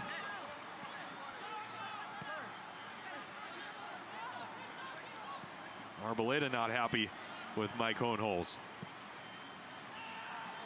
Apia goes for Achampong. Nice header backwards by Mulligan to find Mangels. Arboleda showing signs of frustration here on this near touchline, and he just hasn't gotten service this half. He hasn't been as dangerous as he has in that first half, and that comes again back to that possession, being able to get on the ball, being able to control the pace of the game, and finding those holes for him to run behind. Nice back pass from Langsdorf to find Loria. Keep T2 in possession. Now the switch to Batista. Controls with his knee. Zambrano dribbles forward, finds Langsdorf. Continuing his run is Zambrano, but it's deflected away by Los Dos. Now the quick counterattack the other direction. Batista in a foot race with Zubak. Tries to knock it off Zubak, but does not. And it's out to touch for a Los Dos throw. That was Jadama, rather, that was using his pace to get on the end of that one against Zubak. And again, Alvarez just showing how good he is on the turn, turning and just firing the ball up the field with that left foot. So dangerous if you're a back line. Can't be too high because he's going to punish you with that long ball over the top. Another throw and earn for Los Dos. Keep up to date with all the best social media from around the league as Kelsey Steele hosts Off the Post every Friday through the league's Facebook, Twitter, and Instagram feeds. Aguilar, central, cut out by Jadama. Langsdorf. And Schultz has had a much better second half here. Wins it out in front of Arboleda. Lewis is nutmegged, but Zambrano there to clear away momentarily. And it will go out for a T2 throw. Quickly taken by Arboleda, headed away by Angola. Tries to keep it in play, can he? Yes, he will. And Los Dos will settle. You have to give a lot of credit to Los Dos this half in terms of their energy and their composure, and they've been very compact and organized defensively, and that's why it's been hard for the likes of Arboleda and Langsdorf really to find space. Comes Loria as Requejo knocks it out to touch. Final 15 minutes. Both teams have made 2 substitutions.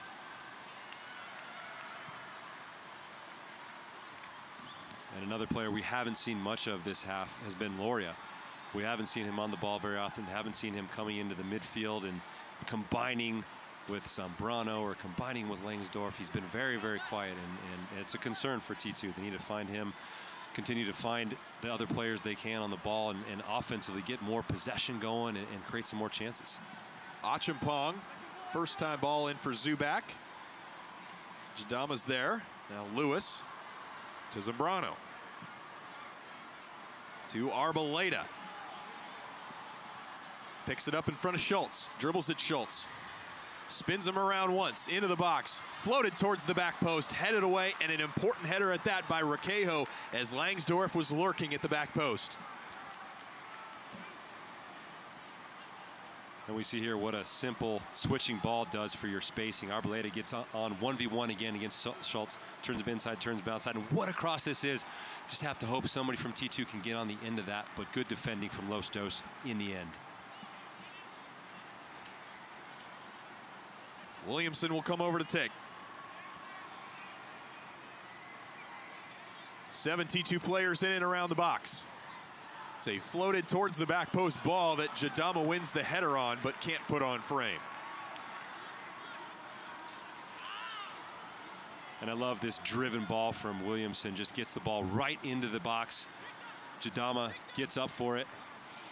Can't get it on frame, unfortunately, but those opportunities are big chances for T2 as the final 15 minutes of this half continue. And you just have to think there's going to be a few more goals in this game. The pace we've seen and the quality of chances we've seen, and it's really going to come down to these teams being focused and tight in those little moments right there. Appia can't keep it in play under the pressure of Langsdorf.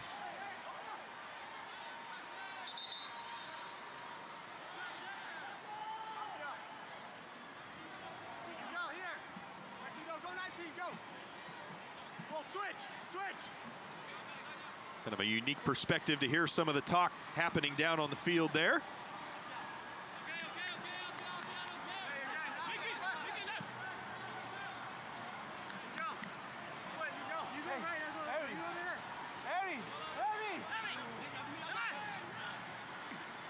And impressive to hear the communication coming from Los Dos. I mean, they've done a very good job defensively this half.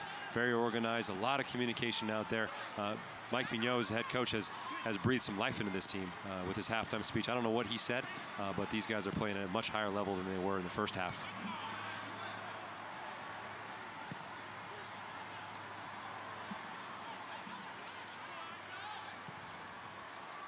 This is the beginning of a stretch for T2. Will they play 7 of their next 10 at home? Mulligan's taken down, no foul called. Achiampong, pretty physical challenge, and carries the ball forward. He has Aguilar on his right. Instead goes left for Zubak in the box. Defended by Tuiloma. Tuiloma blocks the shot, and it's out for a corner kick. Now the 5th of the afternoon for Los Dos. As you can see, Achiampong just making himself a nuisance coming in there. Zubak getting the ball on his right foot, and it's a good block in the end from Tuiloma.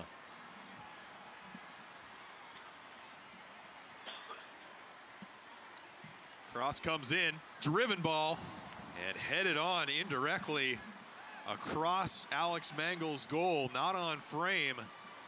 Mangles was rooted to the ground, as that was Zonga, I believe, who got his head to it, a glancing header. And it's a big chance from Los Dos here. Just gets a little bit of that Zonga. It's headed toward that far corner. Mangles knows nothing about it. T2's got to be very careful in those set piece opportunities. Langsdorf wins the header in front of Angola. But if you rewind that play, Mangles hits an excellent driven ball out to Mulligan, who is fouled, and the referee doesn't make the call. Then the ball goes down the other way. Los Dos with a big opportunity. Zonga with a foul there. Real interesting perspective given how open this match has been. We approach the final 10 minutes plus stoppage time. How Cameron Knowles and T2 handle this. It seems like the insertion of Andre Lewis for Jack Barmby has really kind of settled things down a little bit, having that extra body who's maybe in more of a holding role to alleviate some of that continued pressure that Los Dos had built up here in the second half. Williamson's floated ball in towards the back post. Batista went up, didn't win it in front of Angola. Now at the feet of Jadama, back in, and a foul called on Tuiloma. Tried to get his right boot to it. He's going to receive a yellow card as he took down Ariano.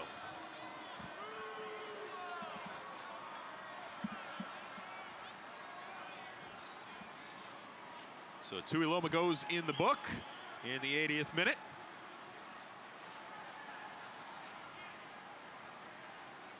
And as we see, it's a great ball in there from Jadama. I'm not sure where the yellow card comes in here because it's the defender who puts his head down to head the ball out. And I'm just as surprised as Tuiloma that he's getting a yellow card for that play. He's just going for the ball. The defender decides to go with his head down, below the natural part of his body, and that's a surprising yellow card for me. Quick throw in from Arboleda. Finds Langsdorf. He's defended by 2. Will try to work his way around. He's taken down by Arboleda. Continues his run all the way into the box. Now Williamson finds a 4th for T2 in the 81st minute. Second goal in as many games for Williamson. Puts T2 back in front.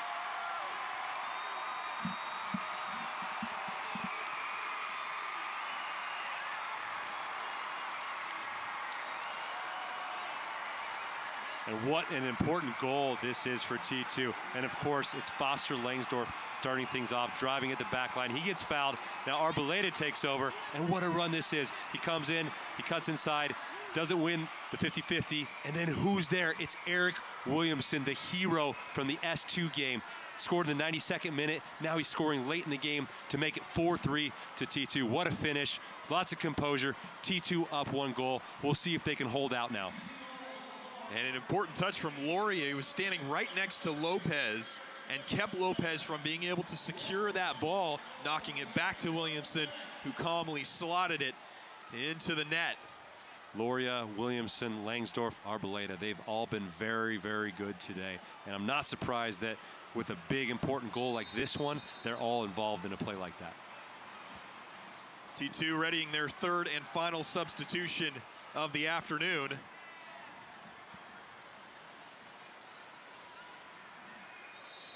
as it will be Augustine Williams who will come on, making his 10th appearance of 2018. And he will come on for the man who scored the first hat trick in T2 history, Foster Langsdorff, who is making his way off. 83 minutes for Foster Langsdorff. Nat, your thoughts?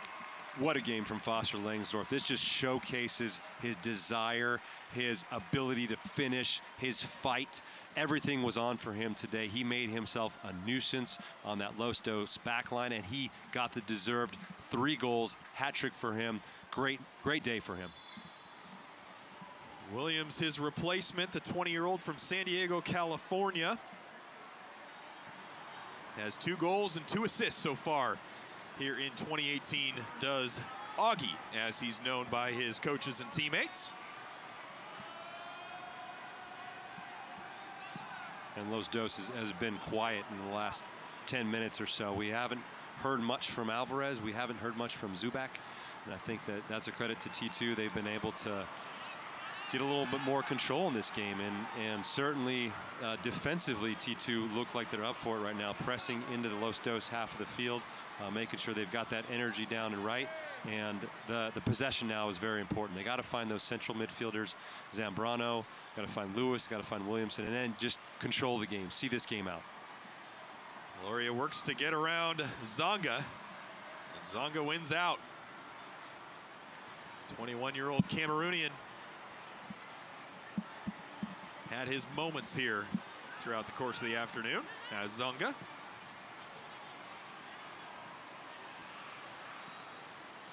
Jadama under pressure from Aguilar.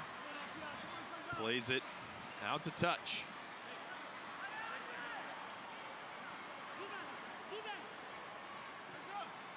Alvarez.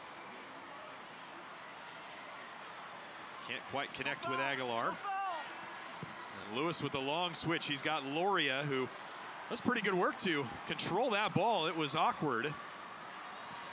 And now goes further forward for Williamson. He's got Augie and Arboleda up there with him.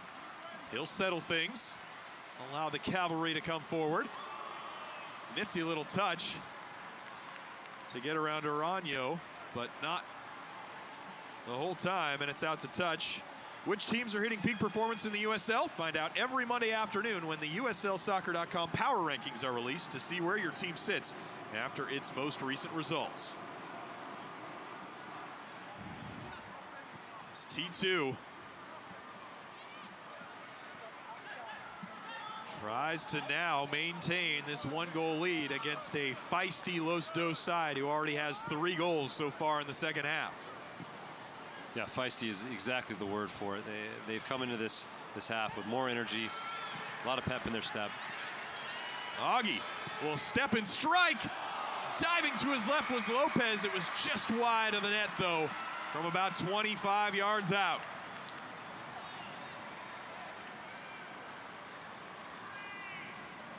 It's going to be important towards these dying minutes of the game that Augustine Williams gets on the ball and has a few bites at the apple. That's an excellent strike from him. Just curls it around to that far post. Doesn't get it on frame, but as this game goes on, I want to see him take those chances and hopefully bury one to put this game to bed.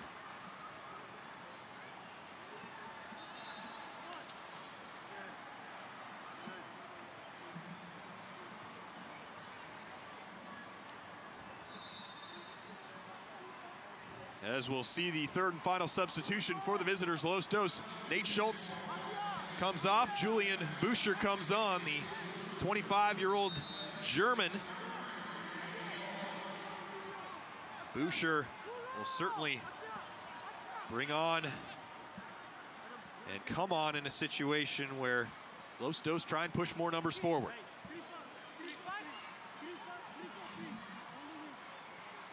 Boucher with his first touches drops it to Achampong. Now back to Zonga.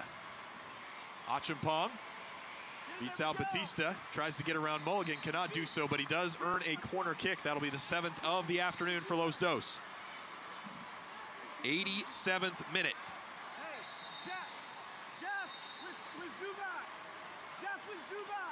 Couple balls on the field, which is stopping play momentarily. As you look at Andre Lewis. Andre Lewis just getting carded there for kicking the ball out of play. So Lewis goes in the book. Back to action. T2 clears away the header. Now Arboleda will use his pace. Alvarez is the only player back. Here comes Aguilar. He's got Lewis on his left. Will take the shot. It's blocked by Lopez and out for a corner kick. Arboleda will want that one back. Oh, and this is such a good break from T2. And Arboleda, of course, leading the charge. Gets around the first man.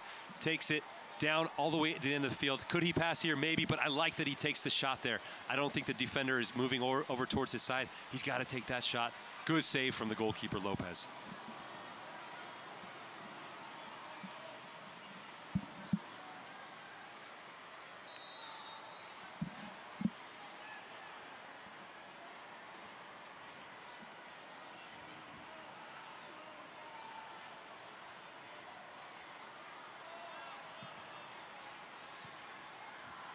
Driven ball in, headed away by Angola. Now straight up in the air. Lewis controls. Keeps possession.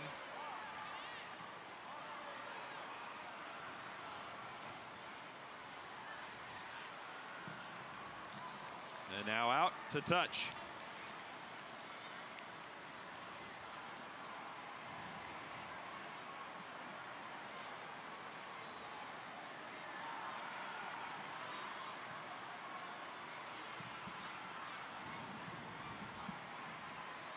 Just about a minute left in the regulation 90.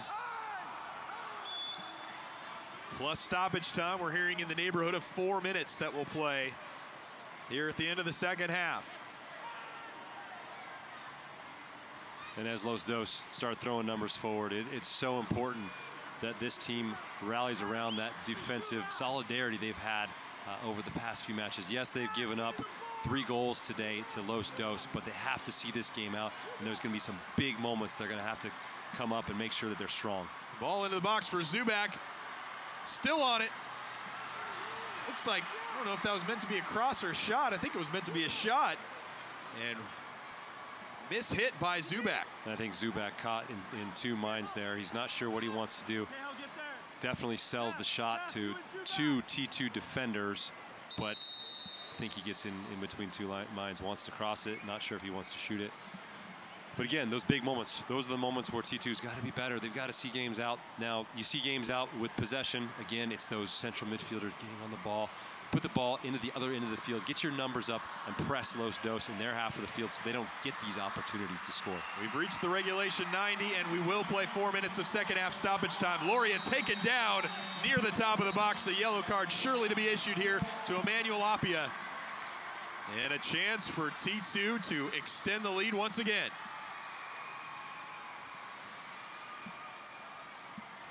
Yeah, and Laurie here making nice slashing runs, cuts to the defense. No choice there from Apia but to make the foul. He gets the yellow card. And this is a good distance here for T2 to get a chance on goal. Now, do they go for goal here? I would probably take this to the corner flag, but it looks like they are chomping at the bit to get a chance here. It looks like it's Lewis and Loria on the ball. Loria, the San Jose, Costa Rica product. And you can hear Andrew Greger here telling his boys to put numbers back. Will strike it and put it in the back of the net. Marvin Loria likely seals the 3 points with his first ever goal in USL off the free kick, curling it past Eric Lopez, and it's 5-3.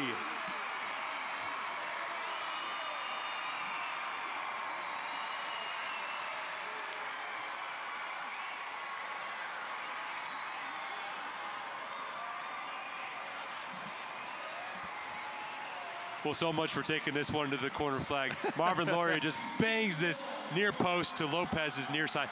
Unbelievable shot, world class. Gets it up and over the wall, and it just nestles there in that far side, that near side, I should say. Fantastic finish from the Costa Rican. Puts this game to bed.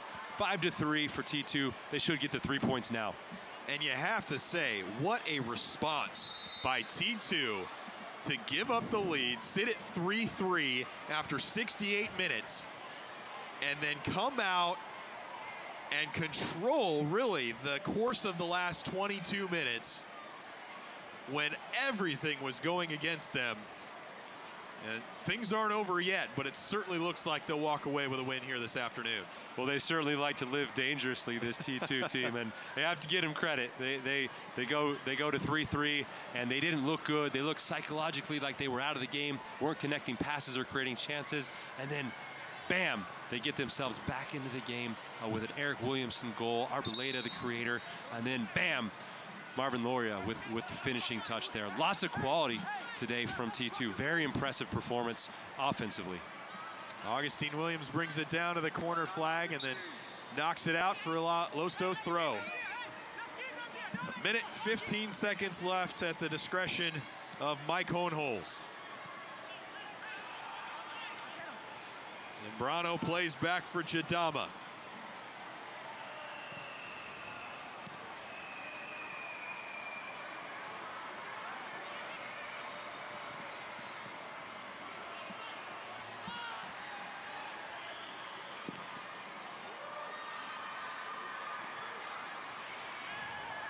T2 looking to make it 6 results in their last 7 matches. As Arboleda gets on to the end of it, will take the shot and slot it into the back of the net. And with 30 seconds left, T2 has a 6th.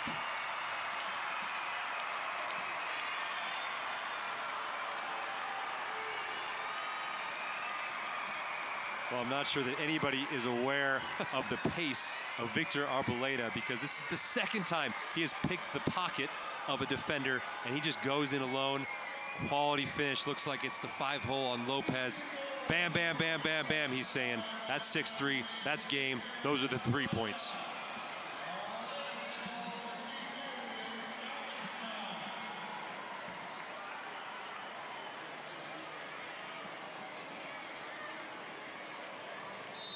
My math isn't good, Fletch, but is that 9 goals we've gotten to see today? We've seen 9 goals today, and that is 2 more than the most T2 have ever scored in a match. They scored 4 on 3 separate occasions, most recently September 4th of 2016 against the Oklahoma City Energy, but they have 6 today against Los Dos.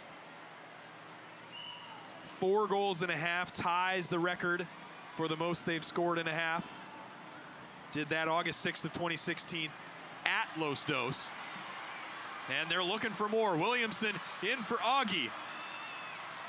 Augie drops it back for Loria, takes the shot, and it's in again! T2 pours it on as Marvin Loria has a brace. And it's 7-3. My goodness, what a thrilling, you know what? And it couldn't have happened on a better day. All the kids are out. They get an opportunity to watch this. Couldn't be better, Nat. And T2 just smelling blood in the water. It's a transition type of a goal. Augie Williams, looks like it's Marvin Loria takes the shot. It goes off Augie Williams. He's going to claim it. He's going to celebrate it like it's his. But it's a 10-goal thriller for us here, Fletcher. And you're right. What a wonderful day for this to happen. 11 o'clock kickoff here, Providence Park. Great opportunity for these guys to have fun. My goodness. What a back and forth match we've had. Whew. Probably one of the wildest matches I've ever called, and it officially goes in the books as T2 puts up 7 goals. A hat trick, the first in club history from Foster Langsdorff. A brace from Marvin Loria, who scored his first ever goal in USL. Victor Arboleda scored as well. Eric Williamson with arguably the most important goal to make it 4-3. Less than 10 minutes before 90. And T2, 90 minutes in the books. I mean, your thoughts? I'm just trying to catch my breath here, Fletcher. I thought at 3-3 that Los Dos looked the better team, but T2 showed the maturity, didn't they, to be able to come back, to be able to fight through it, to be able to get that goal, and then they just turned on the Jets from there. There was no stopping them.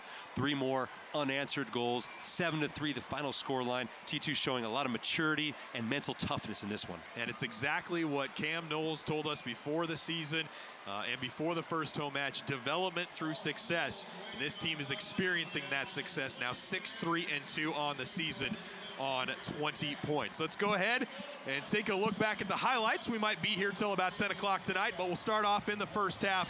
Foster Langsdorff getting number 1 thanks to hard work by Arboleda. Yeah, Arboleda just making the most of this mistake back pass from Schultz, and Foster Langsdorff getting on the end of it, scoring that first goal, opening things up for T2.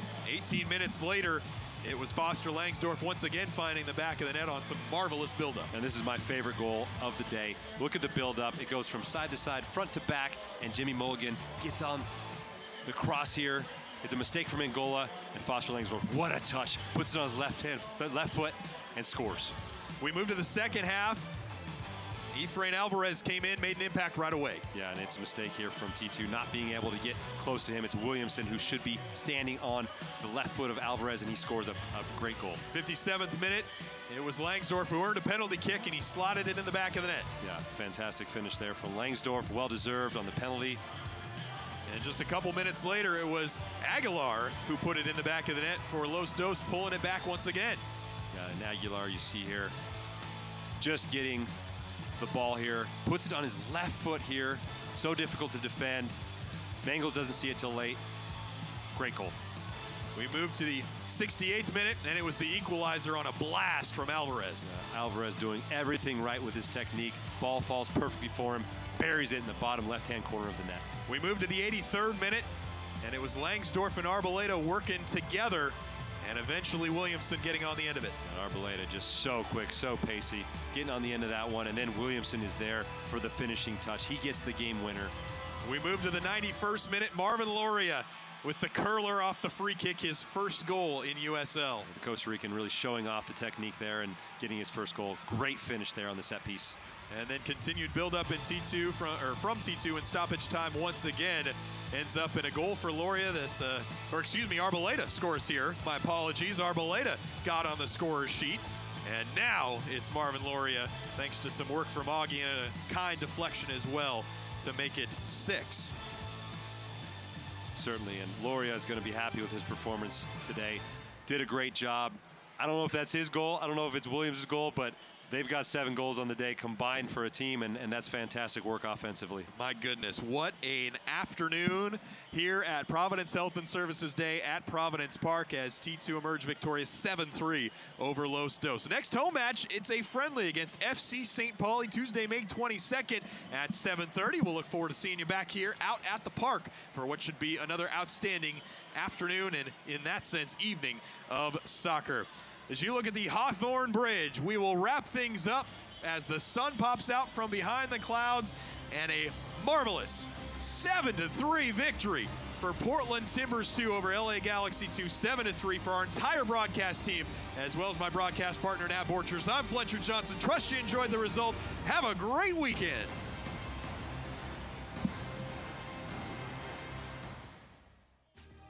This copyrighted telecast of the United Soccer League may not be retransmitted, rebroadcast, or reproduced without the express written consent of the United Soccer League.